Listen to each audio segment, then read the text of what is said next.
हम साधारण जीवन अपनाएं तो असाधारण विचार हमारे सुरक्षित हो जाएंगे भजन के लिए।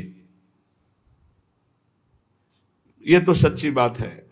विलासिता का स्वयं का जीवन नहीं होना चाहिए। हमारे पास जो सुख सामग्री वो दूसरों के लिए है, अपने लिए जिससे कम खर्चे से काम चल जाए वैसे चलाना चाहिए। अपना जीवन बहुत ही सात्विक होना चाहिए। हम टूटी से उतना ही जल लेते हैं जितनी आवश्यकता होती है, उतने ही बिजली चलाना है जितनी आवश्यकता नहीं। तो बल्ब बंद करके अगर प्रकाश से काम चल रहा है बाहरी तो बल्ब नहीं जलाना है। अगर पंखे से काम चल रहा है तो कमरे में फिर हमको एसी नहीं चलाना। अगर बिना पंखे एसी के घंटा 2 घंटा कट रहा है तो हम वैसे, जितना आप कम खर्चे का जीवन उतना ही आपका भजन उत्तम बढ़ेगा। आप ये मत सोचो कि तुम मेरी संपत्ति में जितना चाहूं महंगे से महंगा प्रयोग कर सकता हूं। नहीं, सब संपत्ति रघुपति के आई, श्री जी के आए। एक आदमी 5,000 रुपए में एक बार अपना खान पान व्यवहार करता है और उसी 5,000 रुपए से 50 आदमियों को कुछ कुछ पवाया जा सकता है। जब हमारा काम जमीन में सोने से चल सकता है तो पलंग की क्या जरूरत है। चलो भाई, पलंग में जब हमारा एक चद्दर बिछा के काम चल सकता है तो डनलप के गद्दे की जरूरत क्या है। भगवत मार्ग के हम प्रतीक है। महापुरुषों के वचन, साधारण से साधारण पहले जीवन जीना सीखो। एक कुशासन और मार्किन के सिवा कोई नहीं बिछाए थे। एक कुशासन, कुश का आसन, उसके ऊपर मार्किन। साधारण तौर तरीके, अगर असाधारण भजन करना है तो हमारी बात मान लो। जितना रजोगुण बनवाओगे, जितना रजोगुण एकत्रित करोगे, उतने ही तुम्हारे भजन में बाधक होगी। मरोगे तो है, शरीर भी नष्ट होगा तुम्हारा और मकान भी दूसरे के हाथ लगेगा। काहे को समय बर्बाद कर रहे हो। अगर साधारण जीवन व्यतीत करते तो रोना आता, प्रभु मुझ गरीब मुझ दीन पर कृपा कर दो। भगवान की प्राप्ति के लिए जबरदस्ती अपने राज्य को अपने पुत्र को दे करके महाराज मनु हरिताप गवन बन की ना, आप वृंदावन आए हो, बहुत दैन्यता से जियो, आपके पास अर्थ है। भूखे प्यासे ऐसे लोगों को पवाओ, दूसरों की सेवा में लगाओ। संत सेवा, भगवंत सेवा, श्री जी को सुंदर सुंदर पोशाक, श्री जी को भोग लगा के बांट देना। उत्तम भोग लगाए मोर मरकट को सेवा। अपने लिए बहुत साधारण, साधारण मार्किन, साधारण कपड़ा उड़ली, साधारण से जीवन, तभी असाधारण भजन होगा। जितना आप अधिक खर्च करेंगे अपने शरीर के ऊपर, साधक बहुत ध्यान से सुने, चाहे गृहस्थ हो चाहे, आपका पैसा नहीं है, वो भगवान का है। आप उचित अपने ऊपर खर्चा करें, परिवार के सुख में लगावें, संसार के सुख में लगावें, गौ सेवा, संत सेवा, भगवत सेवा, अन्य में। अपने जीवन में बहुत कम खर्चा। आप अपने समय को अधिक से अधिक बचाकर भजन में लगाएं। यदि आपके पास बहुत अच्छी धन राशि आ चुकी है तो आपको अब ज्यादा जरूरत नहीं है, तो आप उसे लोक सेवा, भगवत सेवा आदि में लगाते हुए हर समय भजन में लगिए। ज्यादा फैलाओ मत फैलाइए। सच्ची कहते, बहुत सावधानी की जरूरत, बहुत सावधानी। अरे चाहे आप जितना 3.5 हाथ का शरीर तुम्हारे हाथ से, उसको किसी एक कोने में पड़े रहना है। मार केवल बवाल रचे हो, अहंकार पुष्टता, मार रजोगुण की पुष्टता। हाँ, इस दरवाजा इसका आना चाहिए अमुक प्रदेश से, तो खिड़की इसकी अमुक प्रदेश की होनी चाहिए, तो लिफ्ट अमुक कंपनी की होनी चाहिए, वस्तु अमुक कंपनी। बड़ा दिमाग किसी में मर गए, कंपनी सब लगाए ऐसे बड़े बड़े भवन बने हुए, महल बने हुए, कबूतर हग रहे, रहने वाला कोई नहीं। पुरानी बिल्डिंगें देखो जो राजा महाराजाओं की, तुम्हारी को क्या। ये प्रमादी स्वभाव हटाइए। भजन के बहाने सुख भोगने की आदत छोड़िए तो परमात्मा प्राप्ति जल्दी हो जाए। डट करके सब झंझटों से निपट करके भजन करो। जीवन को प्रमाद से बचाकर प्रयत्न में स्थित करो। शब्द देख लो, शब्द ही है। प्रमाद से हटाओ और प्रयत्न में लगाओ। इतने माला भजन, इतना पाठ, इतना जाकर के राधा के कुंज में करना, इतना एकांत में पाठ करना, ऐसे ऐसे अपनी दिनचर्या इतनी फिट कि उसको तोड़ना नहीं किसी भी स्थिति में।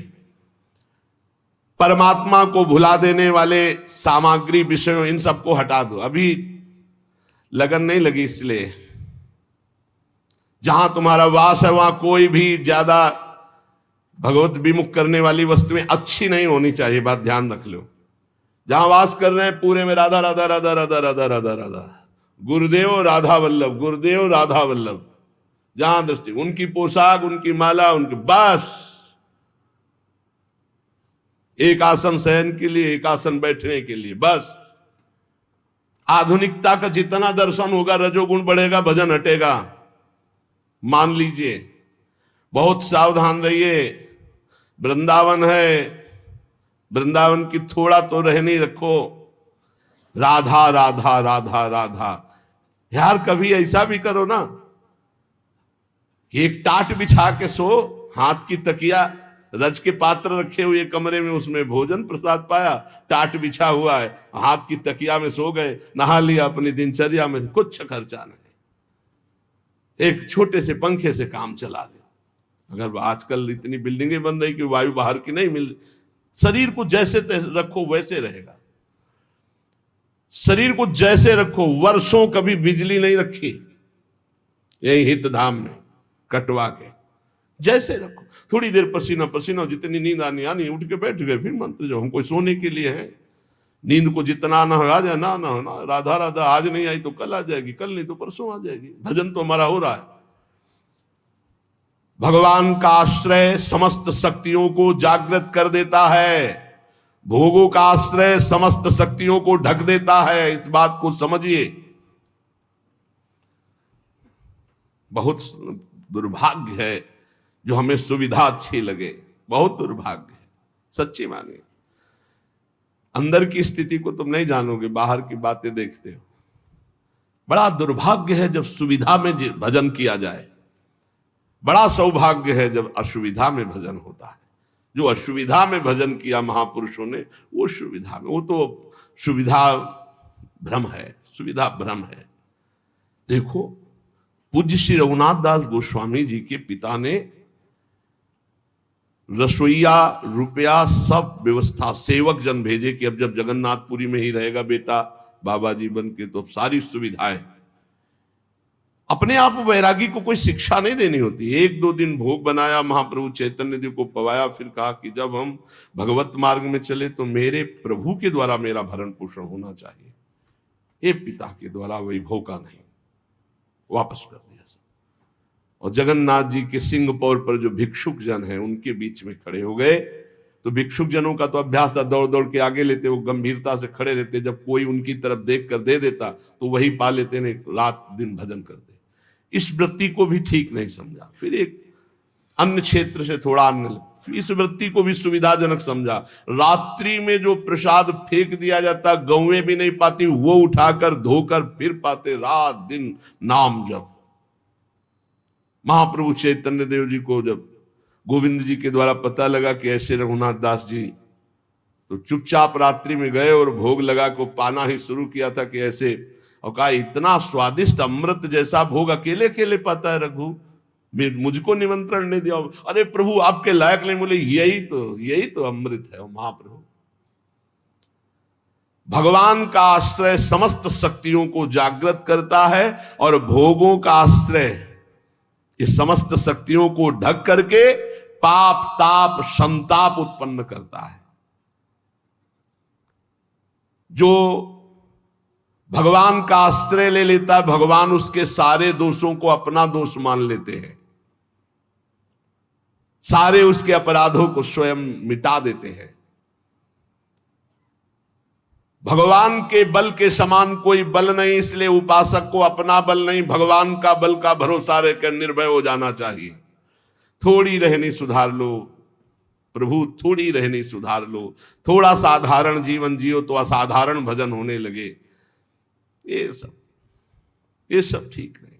बाहर सच्ची कहते हैं कि दुर्भाग्य समझो जो सुविधाजनक जीवन जीकर भजन करना चाहते हैं, जो साफ सुविधाओं को ठुकरा करके, साफ वैभव है लेकिन बहुत अकिंचन जीवन जीते हैं, बलिहारी उनके जीवन की।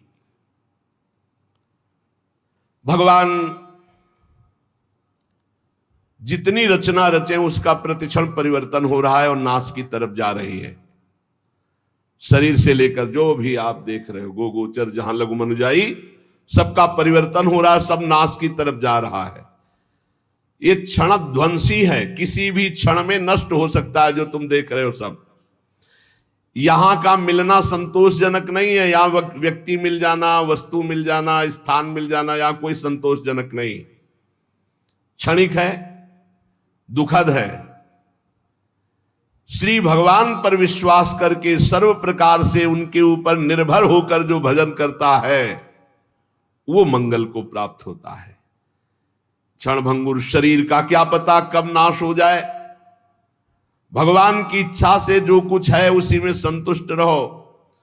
जो तुम्हारे पास है वो दूसरों की धरोहर है, तुम्हारी नहीं है। तुम कम से कम खर्चे में जीवन व्यतीत करो। इस नाट्यशाला में, जगत नाट्यशाला में भगवान के खेल को, सृजन पालन संहार, 3 खेल के रहस्य को जान करके खूब नाम जप करो। पता नहीं कल किसका आए कि ना आए। भगवान बहुत समीप हैं हमारे, उनसे अधिक समीप अन्य कोई भी नहीं है।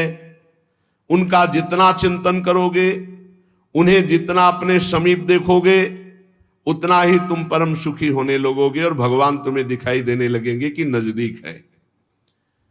जब तक अपनी इंद्रियों को वश में नहीं करोगे, मन को वश में नहीं करोगे, तब तक परमात्म स्थिति नहीं आती। श्री भगवान ने गीता जी में अर्जुन जी से कहा कि जो योग युक्तो विशुद्धात्मा विजितात्मा जितेंद्रिय सर्वभूतात्म भूतात्मा कुर्वन्नपि न लिप्यते। जिसकी इंद्रियां भजन के प्रभाव से वश में हो गई हैं, जिसका अंतःकरण मन बुद्धि चित्त अहंकार निर्मल हो गया है, जिसका शरीर पवित्र हो गया है साधन करते करते, शरीर वश में, इंद्रिया वश में, मन वश में, बुद्धि वश में, चित्त वश में, अहम वश में, संपूर्ण प्राणियों के आत्मस्वरूप भाव में जो स्थित है, अब उसको कोई कर्म नहीं बांध सकता। नहीं, हर कर्म जीव को बांधता है। जिसकी इंद्रियां वश में है, जिसका मन वश में है, जिसका शरीर पवित्र हो चुका है, निष्पाप, वो पुरुष कुछ भी जो कर रहा है कभी वो पाप को प्राप्त नहीं होगा। कोई भी कर्म उसे बांध नहीं सकता। इसी को तो जीवन मुक्तता कहते हैं, परम आनंद। देखो भगवान कह रहे हैं, नैव किंचित करोमीति युक्तो मन्येत तत्ववित् पश्यन् श्रवन् स्पृशन् जिघ्रन् नश्नन् गच्छन् स्वपन् श्वसन् प्रलपन् विसृजन् गृह्णन् निन्मिषन्नपि इंद्रियाणि इंद्रियार्थेषु वर्तन्ते इति धारयन्। हे अर्जुन, जो तत्व को जानने वाला पुरुष है, संयमी पुरुष है, जिसने अपनी इंद्रियों पर विजय प्राप्त कर ली, मन पर विजय प्राप्त कर लिया है, जो सब जगह अपनी आत्मा को देखता है, नैव किंचित करोमीति युक्तो मन्येत तत्ववित्। वो तत्व को जानने वाला सांख्य योगी किंचन मात्र कुछ नहीं करता है और सब कुछ करता है।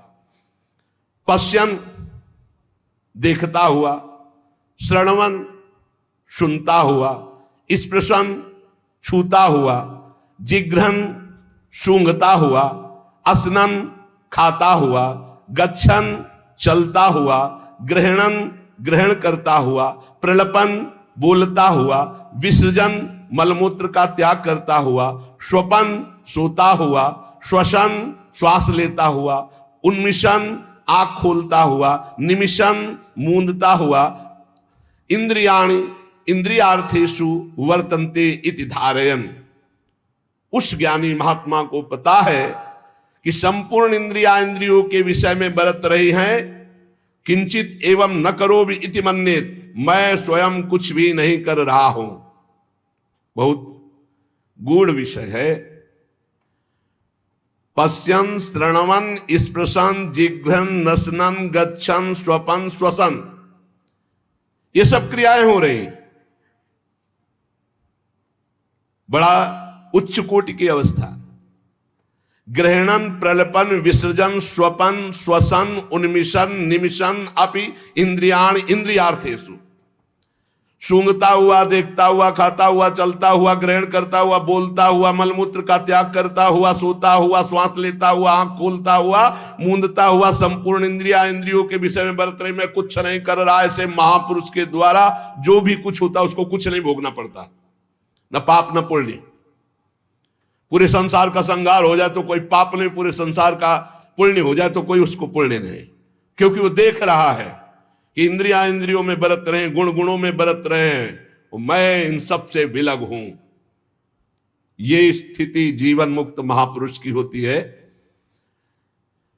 जहां शरीर और इंद्रिय मन बुद्धि बदलते रहते हैं, पर हम उनको देखते रहते हैं, हम नहीं बदलते।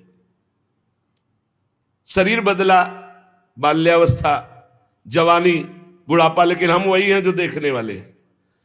पहले रजोगुणी बुद्धि थी, फिर सतोगुणी आ गई, लेकिन हम बुद्धि को देख रहे हैं, हम बुद्धि नहीं हैं, बुद्धि को देखने वाले।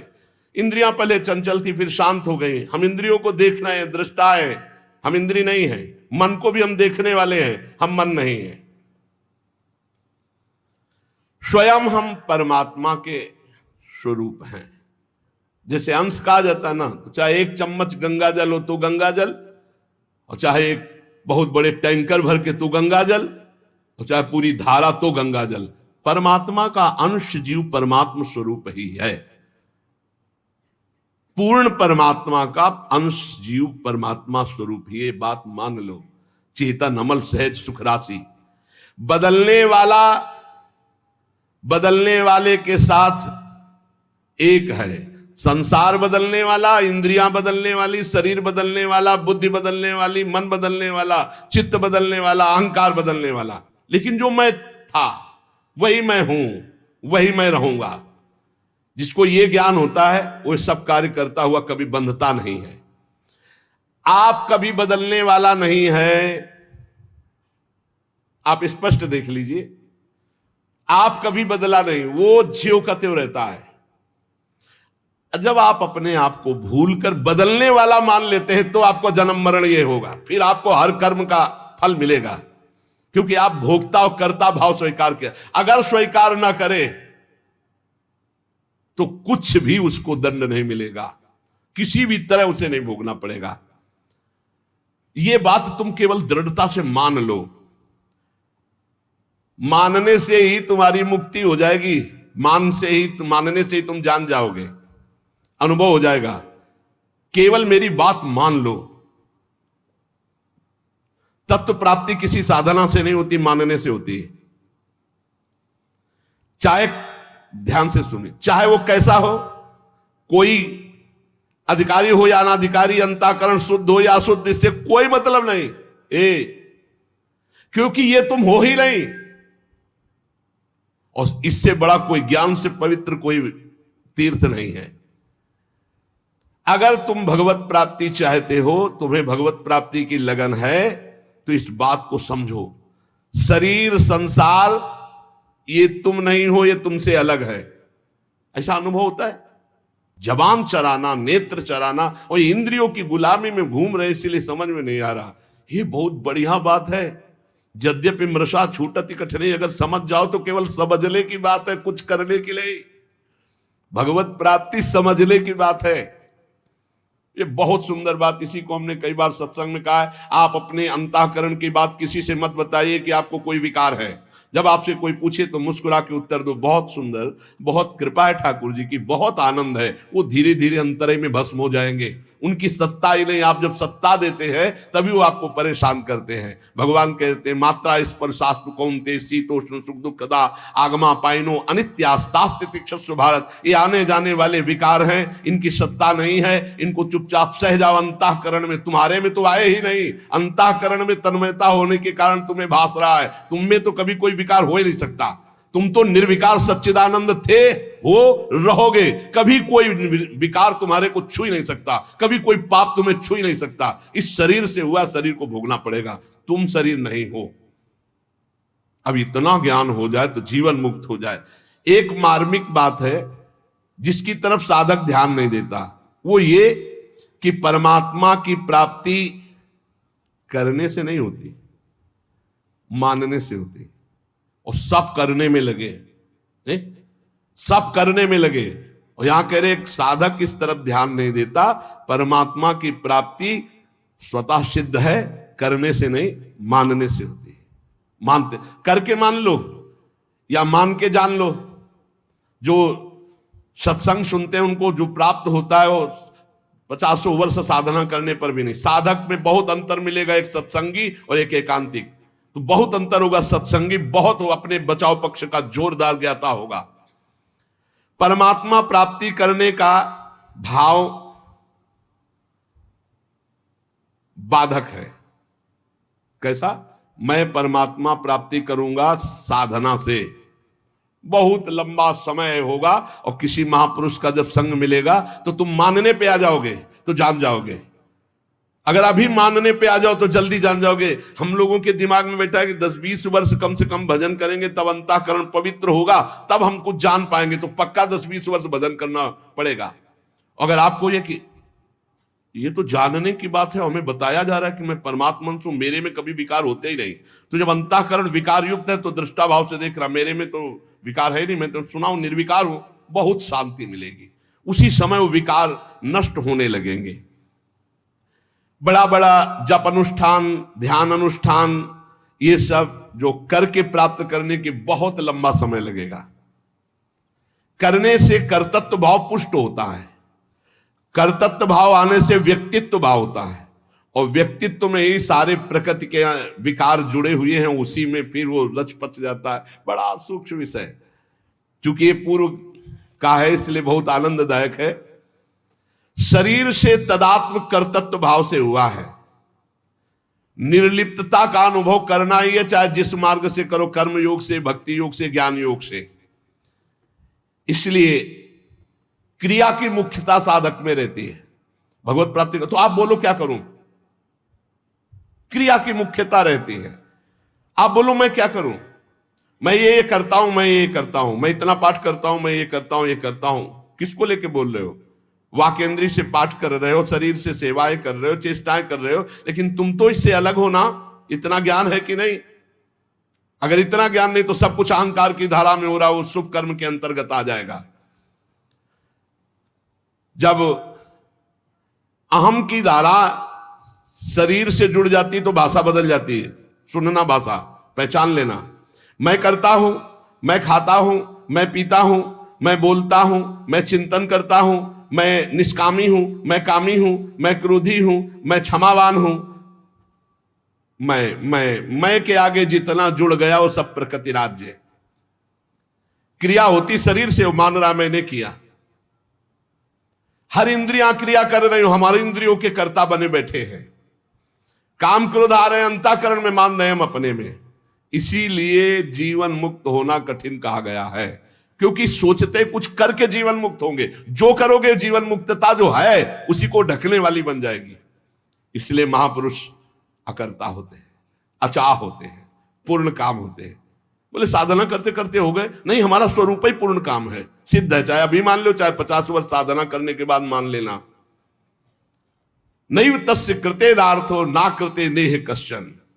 वास्तव में स्वयं में कभी कोई क्रिया होती नहीं, और शरीर बिना क्रिया के रह नहीं सकता। जब स्वयं निर्लेप रहता है तो शरीर से पवित्र आचरण होते, पाप आचरण नहीं। चुप हो जा, क्या कह रहे? सबसे बड़ी साधना चुप हो जा, अलग देखो अपने आप को, शरीर से, इंद्रियों से, अंतःकरण से। चुप हो जाओ। तुम करता नहीं हो, परंतु गलती यही होती कि चुप नहीं रह पाते, शांत नहीं रह पाते, सत्ता का अनुभव नहीं कर पाते। बस क्रियाओं में हम फंस गए हैं, स्वयं में कोई क्रिया नहीं है। इसीलिए भगवान कहते हैं वो महापुरुष जो स्वयं को जान गया, वो पश्यन, श्रणवन, स्पृशन, जिघ्रन, असनन, गच्छन, ग्रहणन, प्रलपन, विसर्जन, स्वपन, श्वसन, उन्मिशन, निमिशन, अपि इंद्रियाण इंद्रियार्थेषु। देख लो, देखता हुआ किससे देखता है? कौन देख रहा है? बोले नेत्रेंद्री देख रही है। किसको देख रही? अपनी प्रकृति को ही। प्रकृति के बने हुए नेत्र प्रकृति को देख रहे हैं। आप इसके दृष्टा हैं। किसके? नेत्रेंद्री के। आप नहीं देख रहे, देखने का काम नेत्रेंद्री है। आप देख लीजिए, नेत्रेंद्री बंद हो गई, अब बताओ सामने कौन बैठा हुआ है? आप नहीं देख रहे, नेत्रेंद्री देख रही। तो देखता हुआ भी मैं नहीं देख रहा हूं, देखता हुआ भी मैं नहीं देख रहा हूं, क्योंकि मैं नहीं देख रहा हूं, नेत्रेंद्री देख रही है। सुनना काम किसका है? श्रवणेंद्री का। अगर श्रवणेंद्री को अभी बंद कर दिया जाए तो आपको बाहर खूब बातें हो रही नहीं सुनाई देंगी, आप नहीं सुन सकते, क्योंकि सुनने का काम श्रवणेंद्री का है। तो मैंने नहीं सुना, श्रवणेंद्री सुना, मैं उसका दृष्टा हूं, साक्षी हूं। छूने का काम स्पर्शन त्वगेंद्री से, त्वगेंद्री के बिना स्पर्श का अनुभव नहीं होता।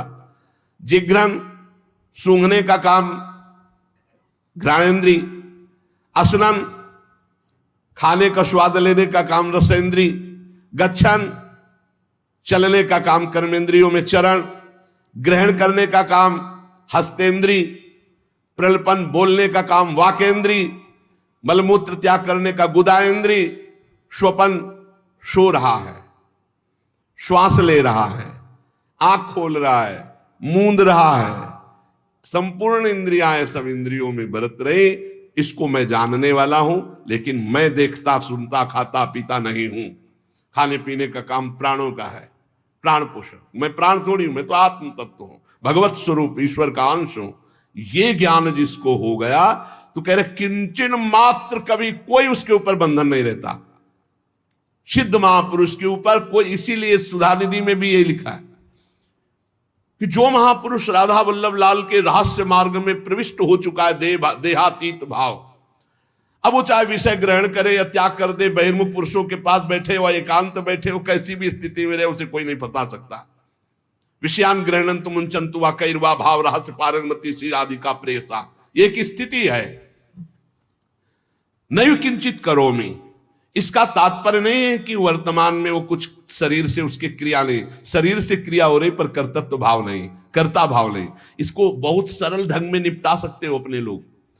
कर्तृत्व भाव भी है, मैं कर रहा हूं लेकिन प्रभु के लिए कर रहा हूं, प्रभु को समर्पित कर दिया। जो गति इसकी होगी ज्ञानी की, वही गति भक्त की होगी। सरलता पूर्वक समझ लीजिए, अहंकार को बिना समर्पित किए काम बनने वाला नहीं, चाहे ज्ञान से, चाहे कर्मयोग से, चाहे भक्ति योग से। ये जो कर्ता और भोक्ता भाव है, यही हमें भगवत प्राप्ति नहीं होने दे रहा। अगर ये बात समझ में आ रही हो, थोड़ा पवित्र बुद्धि हो गई हो, तो आप देख लो। अगर नहीं समझ में आए तो बिल्कुल सरल बात है, भगवान इसी की प्राप्ति के लिए कहते यत करोषि, जो तुम कर रहे हो मेरे को समर्पित कर दो। क्योंकि अपने लोगों का शरीर भाव दृढ़ है, कर्ता भाव दृढ़ है, तो अब हमारा कल्याण कैसे हो? तो जो हम कर रहे हैं वो प्रभु के लिए कर रहे हैं। हर समय नाम जप करो, सारे कर्म प्रभु को समर्पित कर दो। अहंकार वो घसीट लेंगे, जीवन मुक्त वो बना देंगे। एक बनाना हो तो भगवान कृपा करके जीवन मुक्ति जना देते हैं, और एक होता प्रयास करना। प्रयास से तो कोटि कल्प लग सकते हैं, और एक क्षण में वो अपनी स्थिति प्रदान कर सकते हैं। इसलिए प्रभु का नाम जप करो, प्रभु के आश्रित रहो, सारे कर्म प्रभु को समर्पित करो। और बीच बीच में इतना बात समझ लीजिए कि आप भगवान के हैं, ये शरीर प्रकृति का है, ये प्रकृति का शरीर प्रकृति में ही मिल जाएगा, आपके साथ नहीं रहेगा। और आपके साथ जो भगवान है वो सदैव थे, हैं और रहेंगे। यही अनुभव करना भगवत प्राप्ति।